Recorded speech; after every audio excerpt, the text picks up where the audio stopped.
So today on the show, we have Eling Tsai for the second time at Yellow Chair Collective, the podcast. So Eling, I want to just go into the original questions that I asked you. So Food in Common offers therapeutic nutrition services for those dealing with conditions like diabetes and chronic dieting habits. Could you share some insights into how you help individuals develop healthier eating habits and a more intuitive approach to food? And so I'd love to hear more about why chronic dieting is such an issue. Can you unpack that for me and how you work through that with other people? Definitely. Yeah. Thanks, Helen. Through individual counseling, people seek out nutrition counseling for a wide range of reasons. My specific specialty is in recovery from chronic dieting or eating disorders, and as well as other medical conditions. And I chose that specialty because so much of what's going on with people and food and their health is really about their relationship with food and their relationship with health, meaning they are seeking answers to how do I feel better or how do I improve my health, but looking at it from a perspective that's perhaps causing more harm. And so when I say chronic dieting, what I mean is people having a long-term history of choosing foods because of an external diet, telling them you should eat that or you shouldn't eat that. And along the way have lost a lot of their own cues and a lot of their own wisdom around what they can or want to be eating.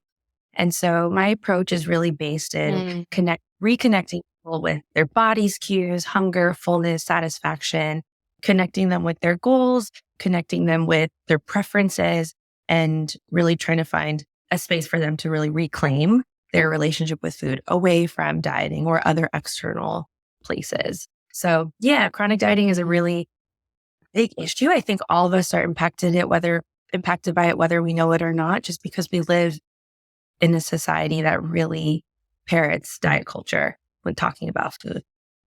Yeah, it's such an invisible poison, isn't it? Because we hear it almost as an everyday normal type of behavior where I ate banana bread today. I can't then eat Mrs. Chocolate, where I actually heard a mom saying that to her daughter the other day at the supermarket. And you unpack for me when you're just meeting with someone and what emotions start to come up for them as clients. And obviously client confidentiality is very important. So you can be as general as you want, but I'd love to know about specific success stories that you've had or journeys that you've walked people through around the emotional, psychological impact of all of this. Yeah. Food brings up lots of big feelings. And as a dietitian, I'm not even sure I was prepared going through my education, how much of this would be about connecting just human to human about what it's like when they're eating or making a choice about eating and so certainly I've had to go back and get all sorts of specialty training on just how to navigate with people and hold space for people, the feelings that come up when they're talking about their food choices. And it's been so wonderful to connect with therapists and collaborate with them on clients specifically, because then I think it really allows clients to have that support from both ends, from both a therapist and a dietitian to work through some of their eating challenges. Yeah, but I think number one emotion I'm noticing is guilt and shame. Just this feeling of I'm not good because the food I eat isn't good. And that is really a overarching theme, I think, in a lot of the work I do. That's so good. Yeah. Can I ask you something really specific about what you just said? You said, we don't teach this in dietitian school, how to have a human-to-human interaction about when clients battle with guilt and shame. Can you talk more about that?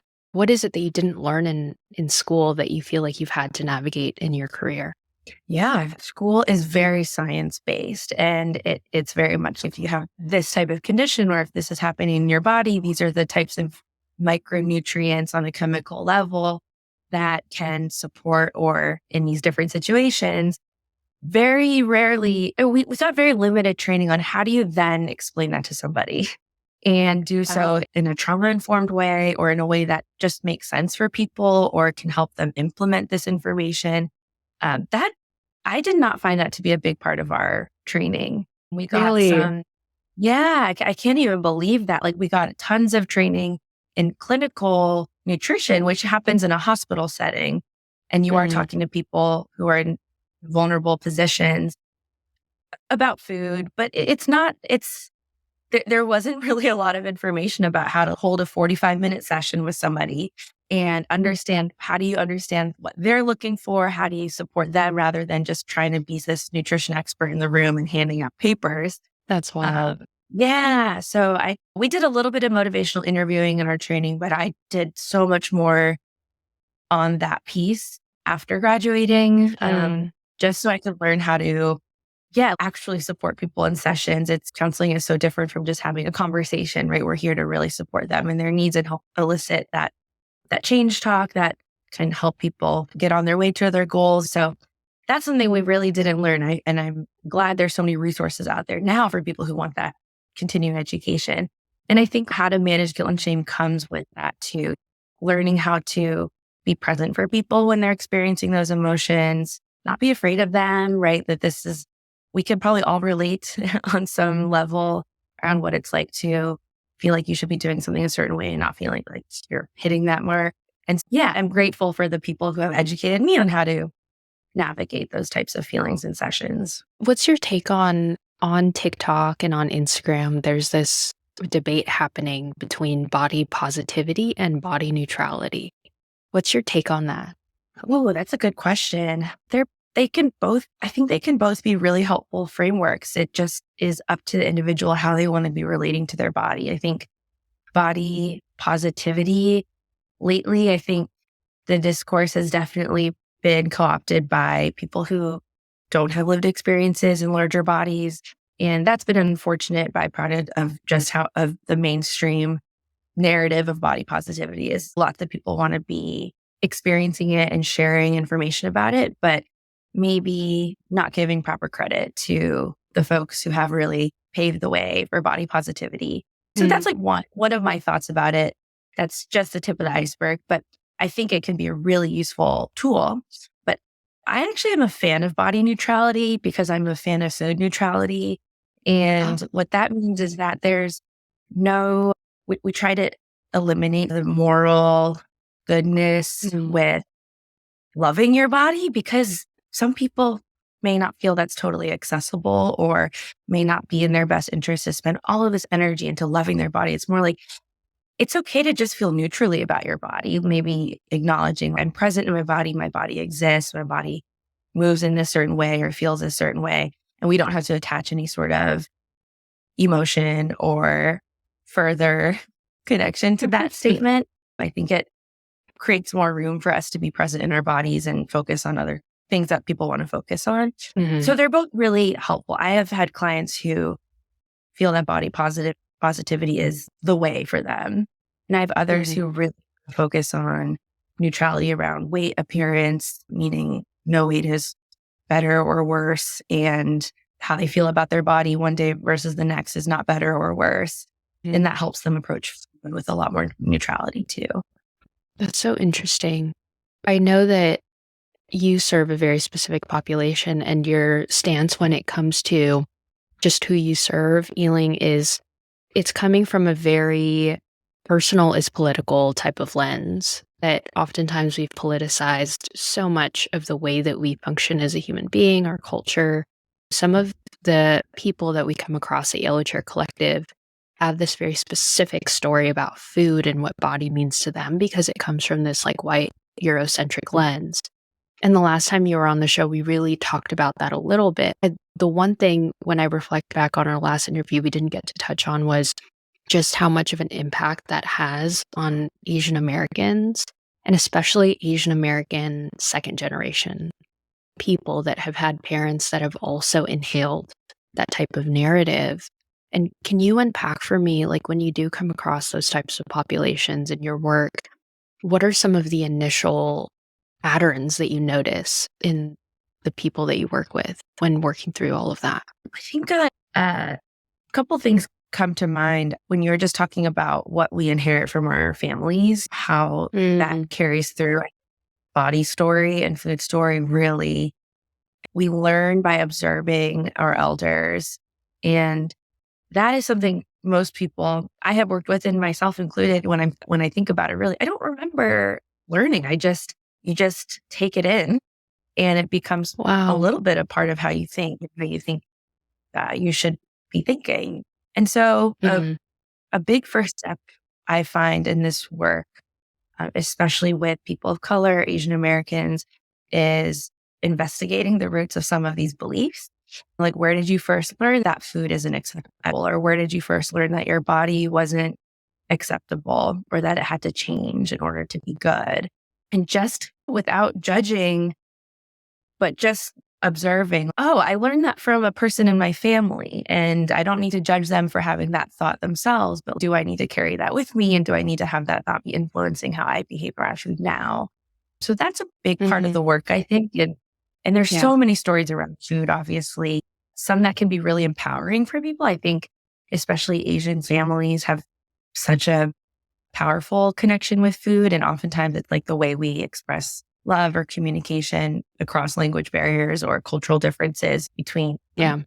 different groups. But that can be so amazing and empowering. And then there's also some not so good stuff that comes from people's cultures, Yeah. especially that all body types have to look the same. Colorism that comes up. There's ways body image is not just the weight of our body, but the expression of our body. Interesting.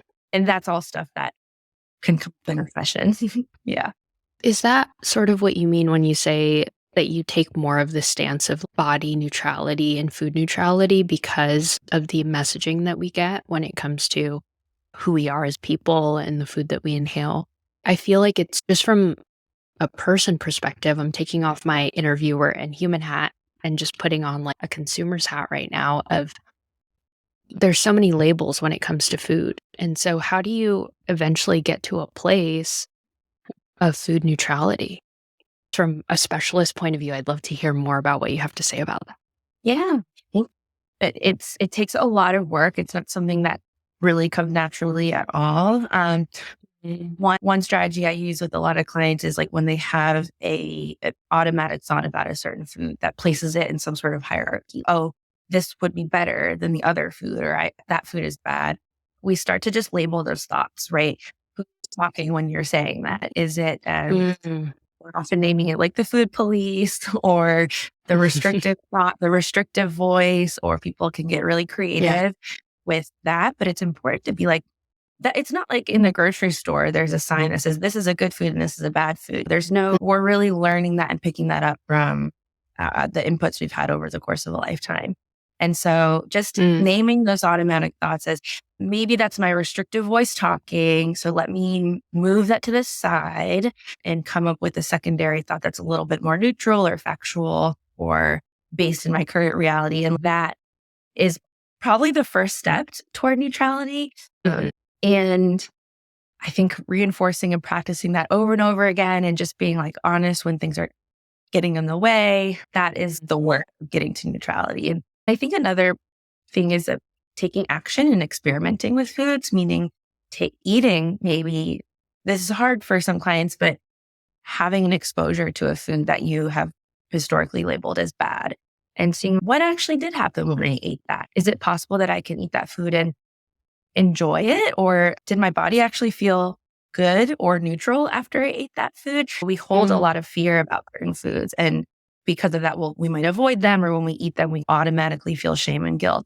So I ask my clients to experiment off and be like, go ahead and just eat that food when you're feeling emotionally neutral, when you're in the not an emotionally charged headspace. And let's just collect some data on what actually happens when you eat that food. And more often than not, especially over time, people find, oh, that food really meant nothing to me in that moment. And that is what we're going for with food neutrality. taking the time to assess what are some of your automatic thoughts and what are some of the stories that you get when you eat that food. That's Yeah. really interesting because it's so simple. It's just such a simple thing to do of like, how do you feel? And like where does that story come from?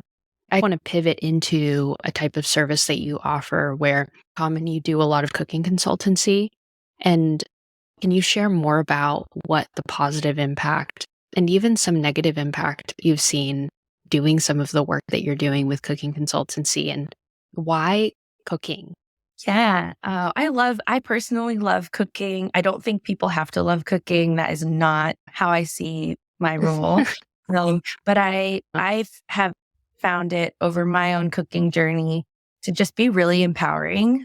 It's like learning any type of skill. Wow, I used to not know how to do this and now I can. I think that could just be like a really nice experience for people. When it comes to my role as a dietitian, helping people recover from disordered eating behaviors or trying to reach health related goals, managing their blood sugar, I think confidence is a big part Mm, getting there. And cooking is just a really tangible way to build confidence. And I think the couple of things I notice are that one, it's really hard, right? It's like learning a language and it's very spatially oriented, especially in New York. We live in really small kitchens. So uh-huh. there are challenges Yeah. along the way. But I think that if we let it be hard, if we accept that I'm learning something new, this isn't supposed to be easy. This isn't supposed to be simple. But I'm worth the effort to learn a new skill. I think people can come on the other side of cooking and feel really positive about it. Mm. Yeah. And really, I think it helps also people connect with food in a way that's not just eating. And so Mhm. when we're hands on with food, we maybe connect with the smell of it or the feel of it or learn different ways to use it, a food. So we're not just connected with I ate this thing and now I have a feeling about it. We've seen the journey of the food, the Mm. bigger, and it's just maybe a more fun and playful way to think about food than just like the eating part. You know what I appreciate about you, Eling? It's like you have this very practical way of working with clients just from hearing you talk about things. Because you said something that kind of made me have a light bulb moment. You said, if you let cooking be hard and you acknowledge that it's going to be a tedious, spatially oriented process, it's going to make it easier. And I guess in this fast moving culture, you watch a cooking show and the chef makes it look easy, or people talk about how much they love food, but you acknowledge that it's not easy. And so, why is it important to acknowledge that cooking is hard and that it needs to be a process? So, you have to, like, when you said connecting with food in a new way, can you unpack that for me? Like, hard, process, tedious, small kitchen. Why do all of those factors come into play when you're doing cooking consultancy? Yeah, I just think it disrupts this idea that everyone is like such a pro at feeding themselves. Actually, Wow. people have lots of challenges feeding themselves, and we have to stop acting like everyone just learned one day when they became a young adult how to Yeah, it's cook like we're for all themselves. TikTokers. Yeah, yeah. I've had many clients say to me, I can't believe I never learned this. And I'm like, when were we supposed not? We actually don't have access to this information as young adults. Really, maybe some of us are lucky to Wow. have had family members who really were like, we're going to learn how to cook this from A to Z today. But that it hasn't been the norm in my experience working with people. And the place people are typically starting from is this deficit mindset of, I can't believe I got to this age and never really learned how to do it. No, and there's never a wrong time to start learning this. And it's pretty hard for everybody, I think, when we start. Mm. And so I really like acknowledging that part first and foremost. Oh my Yeah. gosh. I loved what you said. It's like people start off when you're doing this types of service with a deficit mindset of, I'm too old for this. Can you share that with me? Because the first memory that comes up into my head is my mom always says to me, "You're already old and you don't know how to make this." It's almost like it comes from, especially immigrant families. It's very straight to the point, like super blunt. What does that mean, deficit mindset? And how do you get someone from a deficit to a growth mindset? Yeah. Oh gosh. I'm sure we've all heard that before. Sometimes I think like, especially in these family structures, we are asked to be really adult and also are taken care of in a very unique way that I'm not sure other So true. can relate to. I don't know. And maybe where that's just me, but yeah, there's a lot of this expectation that I should have learned something a very specific way, or I should already be really good at something. And that just puts us in a place where we're acting like there's no skill already there or something like Mm, that. And Yeah, I think it's important to just disrupt that first and foremost. Be like, you're making the choice to learn now. There's never a wrong time to learn this kind of stuff. Also, another big one that I think comes up is people who live alone get really frustrated that they can't do it all. Like they can't grocery Really? shop and cook and clean and have their house in perfect order. And I asked them to think about, sorry, are you, you know, this, I'll ask them, are you expecting that you could do all of this? Like most households have, I shouldn't say most, but many people might have a roommate or a partner or a family member or someone who also shares that workload with them. And so Mm. what we're supposed to be doing as individuals versus in community. And that has helped a lot of my clients to recognize, oh, I think I'm asking a lot of myself. That's a big one to disrupt in my opinion as well.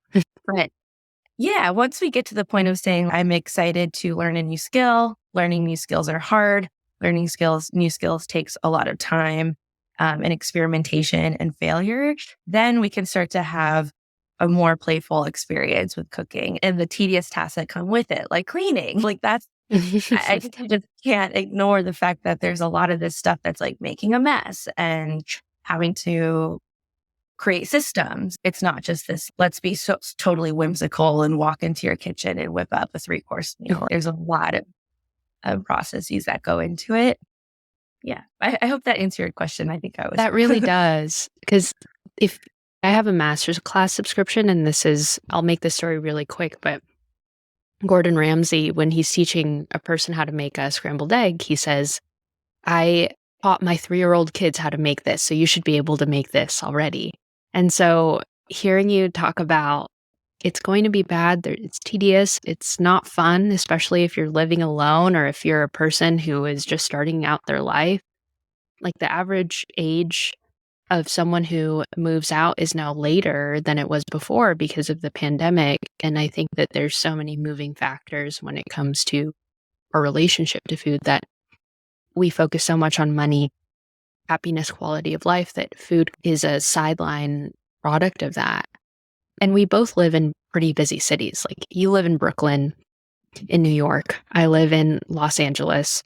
All of us are very busy. And I guess when you speak to the specificity of being a working professional or working with people that are living by themselves, I guess how does that influence your approach to nutrition and community health? Yeah. I think I grew up in a suburb of Florida, a really small place. And so living in New York now for 12 years, I still feel like I'm, yeah, getting to understand like what it's like to be or living in a really urban, dense environment where kitchens are really small. Grocery shopping is really hard. No one has a Really? car to haul 2 weeks worth of groceries home. Grocery stores are expensive in the city. You might be, unless you live next to a Whole Foods and Trader Joe's, you're usually having to cobble together like something from the bodega and then something from the small grocery store here. And then there's a little free market there. Like it's usually pretty piecemeal. And so I think if you're already in a sort of a negative relationship with food, meaning like you are feeling out of control, you feel like food is running your life, you feel like you are making, according to diet culture, you're making choices that like aren't quote unquote good for you, and you're living in that place of guilt and shame around food, then throw on top of that living in a really urban environment. And I think it really compounds, meaning I already Mm. am feeling like I'm doing good enough for myself according to diet culture. And I'm expected to meal prep 5 days a week at a time. I have no fridge space. I have no freezer space. Like, where am I supposed to keep all these groceries? So I think it's really important to be honest about like what resources we have as people living in these types of places. And also these New York, LA, and other places around the country that people are busy, Mm. a lot of commuting, maybe not as much these days, but I actually am seeing a little bit more of people commuting or just like being out of their house. And that is cutting into their relationship with food, meaning they feel like all I have time for is to dine out. And they're feeling guilty about that. So we just try to get really honest in sessions about what are you actually feeling is not working for you versus what are you just feeling bad about because diet culture says you Mm. should be doing all of your meals. I think Mm. that's really important because otherwise the busyness of these cities and the inaccessibility of some of things like grocery stores and kitchen space in New York can really lead to people feeling helpless Mm. and run down around like, what are my options then? I don't know. And so, Wow. yeah, that's something that I have found. I've only worked in New York as a dietitian, so I guess I can only speak to that, but it's a common Mhm. theme. That's so specific too, because when I was in New York, I remember, and I was only there for a short amount of time, but everyone's window was always open and you can see people working from their window, but their space is so tiny. And the little hotel room that I stayed in, you can put your foot in and that was it. Like that was the whole thing. And Yeah. so like when it comes to working with urban populations, they might be single, working professionals who have very limited kitchen access. They might even have a mini fridge. Who knows? Like, how do you work with someone who has a very like busy life? What's some of those sessions looking like for you? Yeah. Yeah. I think the number one thing, if people think that planning is a good tool for them, it's not for everybody either. But I think Mm, for those people who desire a little bit of structure and plan, the number one thing we do is look at the whole week and be real around what are your responsibilities or obligations or what are your engagements for that week. mhm. Cross those off your to-do list. You are going to be dining, you're going to be out to dinner with a friend that week. You're going to be at a birthday party, you have an after work meeting, or it's Mm. I think being really clear and okay with the fact that these are the things you have going on. You're not going to be eating at home. You're Yeah. good to eat food outside of your home. I think that people feel guilty for having to dine out or grab something convenience food. And I'm like, that might just be what's possible. That's a totally valid way to eat. And then looking at what are the meals, what are your actual times going to be at home? For most people, I don't recommend trying to cook more than 2 recipes. Start with 2 recipes a week. Depending on the Mm, size of the household, that can last several meals. Throw something in the freezer for a week later, a portion in the freezer for a week later. Uh, but generally, that's how we might start looking at someone who's really busy. Like being mm, really honest, we might desire because of the way we think of we should eat that they need to be cooking 5 different lunches, 5 different dinners. They need to be like prepping a bunch of breakfasts. And usually what happens is people feel overwhelmed with the amount of food they have to buy and there's no space to keep it. Yeah. And then yeah. I have clients who are using meal delivery services, but food that's been prepped that comes every week. I have some clients who are using like services like Blue Apron and HelloFresh where the groceries arrive and they cook it that day and they don't have to store a lot of that extra produce. Yeah. So there's lots of ways to get creative if we could start getting out of the narrative that everything has to be like fresh cooked from the farmer's market in order to be a good choice for you. Yeah, it's like creating a planning system around how you do things, just like how work is a system. And I'd love to pivot into something we haven't talked about yet, which is exercise. Like, I feel like food and exercise go hand in hand, especially in the United States, where when you're working with someone who does struggle with chronic dieting, what's your take on how you counsel or work through them with exercise? Yeah, it's a great question. The framework intuitive eating has a principle within it called, I think it's called joyful movement, or they use the term joyful movement. And I really Oh, I like like that that. phrasing because exercise, we start thinking about fitness and that is just one, that's the next door neighbor Mhm. to diet culture, which is you need to exercise to earn your food. You need to exercise to lose weight. You can't eat that unless you worked out today, that type of thing. Mm. And what we do know is that there are so many benefits to exercise that are not related to your weight. It's so great, good for mental health first, but also our bodies physiologically benefit from exercise in lots of ways. And so I do think that when people are ready to engage with movement, it can be really beneficial and a worthwhile endeavor. But what's important to me is that they are identifying the type of movement they want to engage in. So again, reclaiming that experience for their bodies that they don't need to be doing HIIT classes in order to Mhm. be exercising. It can look like a variety of different types of movement. And yeah, and it's disconnecting the act of exercising and moving your body from weight loss goals. I think that's the number one thing that I'm seeing that people Mm. are initially presenting with and then are eventually ready to move away from. and thinking about movement. Oh, how do I feel? How do I sleep? How do I focus when I'm moving? What are the signs that I'm in a good place of movement? And what are the signs that I'm not in a good place of movement?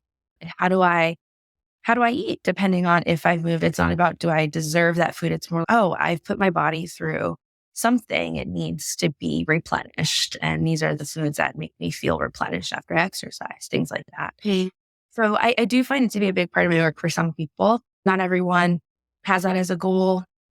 But for those who are coming in with really disordered relationship with movement, I think it's really wonderful to see them moved into a place where they are choosing to exercise for reasons other than weight management. As a mom, do you ever get worried that your daughter might be worried about some of this messaging? I'm curious from a new mom's point of view, doing this type of work, how do you intend to raise your daughter, and what sort of messaging is going to be different for you? Oh my gosh. Yeah. I think about it a lot. Yeah. Yeah. It's hard. We can only protect our children so much. That is just the reality. But what's important to me is that within our home, she's 21. So we're still early. I think about like how I want us to be talking about food and talking about bodies in the home. That means celebrating her body no matter what shape or size it is at any point in her life, and embracing all foods, normalizing all foods in our home, and really empowering her to use her own wisdom and intuition around what foods she feels she's going to eat that day.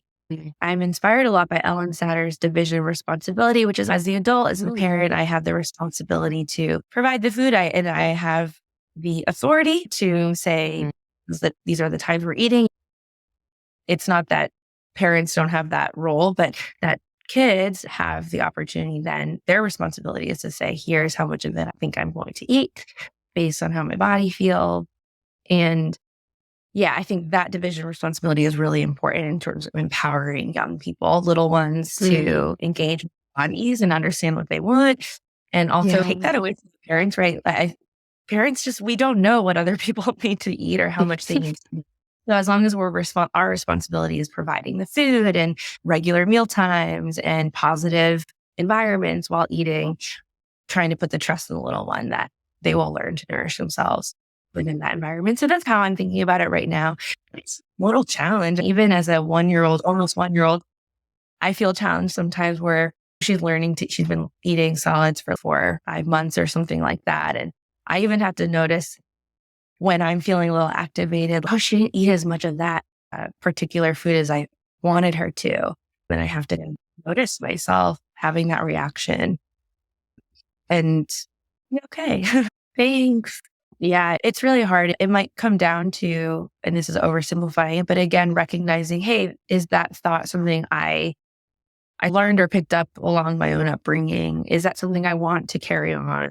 And just pausing in the moment before responding or acting on the thought, and just giving some space to allow maybe a different course of action. I think the whole thing with generational cycles is that we have to acknowledge that we are impacted by them, but that also we don't have to perpetuate them. That takes a ton of work. That takes energy. But I do think it's worth it when we're noticing, hey, this is something that really didn't serve me, and have the power to not carry that forward at this point. Yeah, so food is definitely something I'm thinking about with my daughter all the time, but I hope that we can create a positive and joyful environment and bring all the wonderful, great things about food and sort of familial relationship with food, and leave the judgmental and criticism behind. Thanks so much, Howard. Oh yeah. Oh my gosh. Hard to distill it into one thing. I have to think for a second. I think what I hope people will take away from this is, if there's something just not sitting right with you, meaning if thinking about a certain type of food brings up a little bit of, you feel a jolt in your body, or if you are walking away from a meal thinking about it longer than a couple of minutes, if the guilt is carrying it over into how you're feeding yourself at the next meal, these are not the way you have to live. they're so normalized in our society, right? To have lingering guilt and shame, to have foods that sort of overactivate you, meaning, oh, I don't go through those foods. Those are like my scary foods, right? It's the norm for many people, but it doesn't have to be. And we shouldn't accept that for ourselves. Or we really all deserve a relationship with food that's energizing and at least neutral, right? Meaning you can choose to eat and move on. The most important thing is that you are eating enough. And most people just aren't because of the way we interact with food as a society. I hope people would take away that, hey, I'm worth the attention that this might need, to think about what are the messages that are influencing the way I think about food and how can I move on from them? How can I leave them behind and come up with something new? So that would be like, I think I encourage people to learn a little bit about the non-diet paradigm for eating, to learn about intuitive eating, if that feels right, body neutrality. The term gentle nutrition, I think, can be really important for some people. So I encourage people to learn a little bit about that. That just means understanding that there's nutrition science out there, but that we can apply it in ways that make sense for ourselves as individuals. We don't all have to adhere to the same diet rules. But yeah, those are some things I would encourage people to look at too. Thanks for having me on.